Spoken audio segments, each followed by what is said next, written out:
Hello, and welcome to Talking Tabletop at Immortals. I'm Nate. And I'm Lane. And today we're going to be unboxing Blood Bowl 2nd Season. All right, you ready to set up your offense? May Nuffle bless my blocking dice.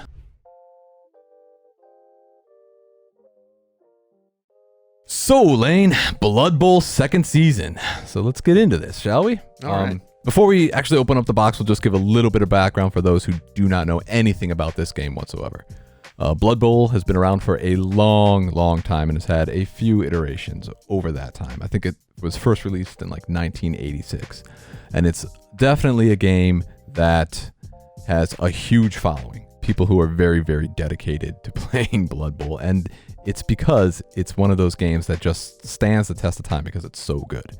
But as a general overview, basically imagine a combination of rugby, American football, and Warhammer Fantasy Old World. All right. Now, we've already opened this because I had never played Blood Bowl before. So we opened this a little while ago and assembled some of the miniatures so we can get a game in. But everything is still here. So we've got our lovely box lid. 2nd season box comes with a human team and a orc team. Those familiar with Blood Bowl, though, will realize that it's not the exact same teams that normally came in all the other boxes. This one has a Imperial noble type team, and the orcs have been really changed up to include goblins and orcs instead of just orcs like they used to be. Yeah, I think there are a couple different orc type teams, and these ones are the black orcs. So they've got orcs and goblins on the team together. So I guess the first thing we pull out is the Blood Bowl rulebook, which is a little different than again, this is a new season, which means it's a new edition, basically. As far as rules go, we'll get much more into depth with that in our next episodes. But I love the fact that they provide you with a nice hardcover, full rule book. If you don't want to buy the box, this is available separate as well. But it's high quality. It's a great hardcover book. Lots of fluff and background in here. What I kind of like about Blood Bowl is that, Games Workshop has been making these games for a long time. And there used to be a lot more goofiness and silliness and quirky rules interactions that would pop up in their fantasy and 40K games. They've kind of ironed that out a little bit recently, but I found that playing Blood Bowl for the first time, a lot of that goofiness is still there, and I really enjoyed that. Yes, I think they have tailored most of their other games to more competitive or more balanced, I'd say, because a lot of these goofy rule interactions are one of those things where it's like, if it doesn't go off, it's crap. But I mean, if it goes off, it goes off in a big way. Right. So. Yeah, it's pretty swinging and hard to predict with the dice rolls the way it works in the game. But a lot of times that means that when you do pull something off, it's that much more satisfying when it was harder to do.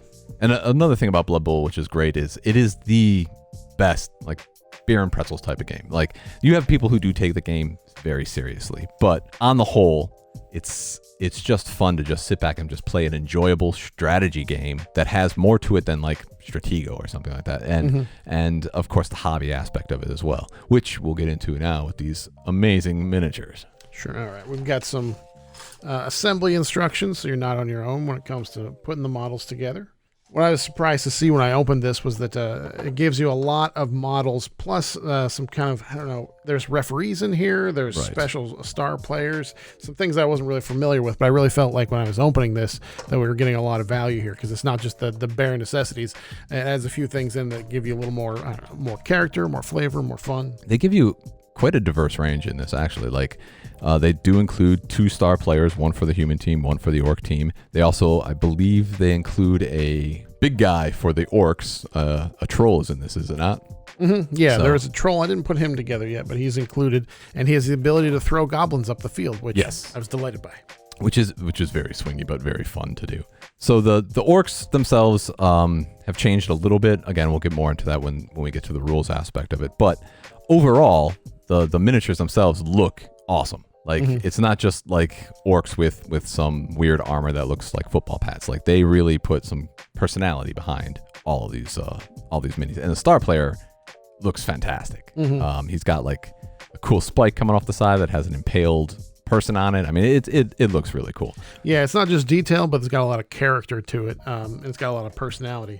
I know, and a lot of the miniatures are very well designed. I don't know how well you guys can see this one, but this is a This is a goblin who's in the process of running, but he's kind of scampering across the field. The only part of his model that's touching the ground is his hand as he's trying to move, and I think it's really impressive the way they designed it, and also gave it a lot of character. Assembly of these wasn't even that difficult, to be honest. Most of it is almost like push to fit.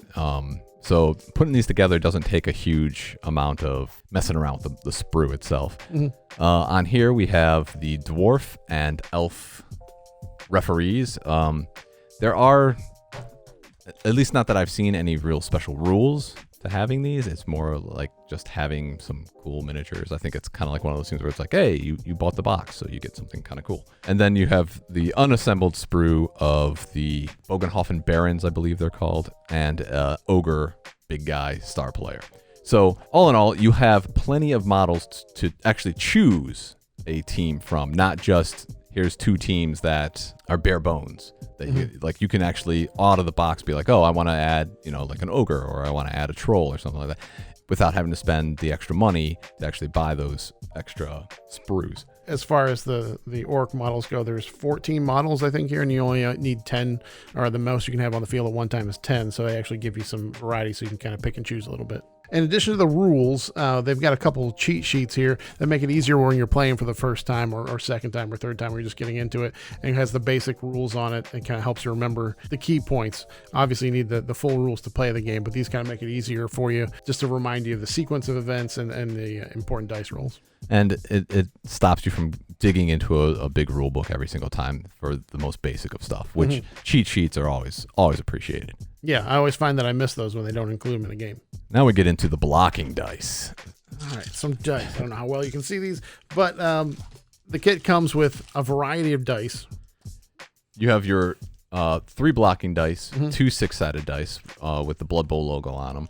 You have a D8 or a 8-sided die, and then a D16 or a 16-sided die. You don't see those very often. No, I think for Blood Bowl only almost. But basically, the blocking dice are 6-sided, but they have different symbols on them. Again, we'll get into that when we get into the rules.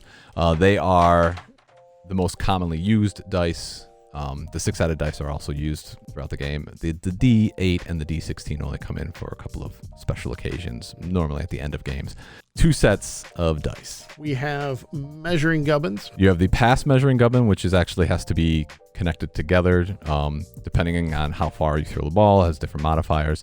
There is the 8-pointed star, which is basically in the very beginning of the game to determine basically if the ball bounces ever, which direction it bounces in. That's where the D8 comes into play.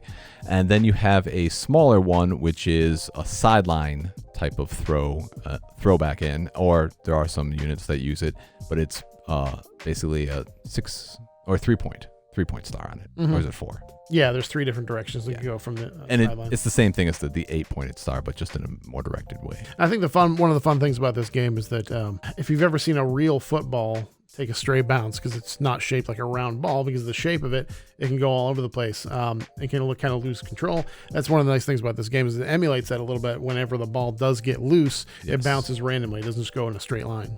Then we have the dugouts, and I will give a shout out to GW here. Thank you for making dugouts smaller than what they used to be. They used to be really, really big and take up a lot of table space. Now, at least you can put this on a table with the pitch itself and not take up a huge amount of space. So it will fit on a kitchen table a lot easier. And then we get to the pitch. So this is the actual board you will be playing Blood Bowl on. I'm not sure how well you guys are going to be able to see this. It's made up of... Grab that side. Yes, it's made up of a bunch of basically 1.25-inch squares. There's 2 sides to it. There's an orky side and a human side. It's got the wings in the central part of it, and of course the line of scrimmage. It's a heavy-duty construction, so this thing isn't gonna it's not like a mat or something that will rip or tear over time. This thing is built to last. Yeah, I think something that separates this from some of the other Games Workshop games is there's no need for terrain or anything. So really, all you need to do to get started, get the set, build your 10 or 12 models for your team and you're ready to play. There's not a whole lot of extra stuff you have to go out and find. It takes a few hours to build everything and then a lifetime to master the game. Right. As we will get into, again, in the next session when we really take a deep dive into just how this game is played and what makes it so enjoyable. Other than the bases, that's what comes in the box. So let's go over value. Because a lot of people, I know me included, it's a tough economy right now. So a lot of people are like, all right, I want to get into a game. How much is this going to cost? What's the initial startup of it? So I actually went on the GW website and I put together if you were to buy all this stuff separately. So the rule book itself is $50. So if you are an old time Blood Bowl player and you just want to see what the new rules are, because you can still use your old models and everything, they still have all of that stuff in there. But you don't want to buy a whole box set, $50, not too bad. To buy a pitch is another $50. The refs are being sold for $20. The human team, as it is in this box, is $50. The orc team is $50. The orc star player is another $20. The human star player is $20. The troll is $35. The ogre is $35. And then 2 dice sets is $36 for the pair of them. So you're looking at over $380 if you're to buy everything in here separately. Being as it's a starter box, they're asking $160. So the value itself, I mean, it's you're getting over double if you were to pace it all up, what it would be to just buy this box set. And again, it's a great intro to the game of Blood Bowl. Something that it's one of those games that even if you put it on a shelf for a while, you're going to pick it back up again. It's such a fun game to play. I mean, this is really only the second edition I've done of this game since it came out.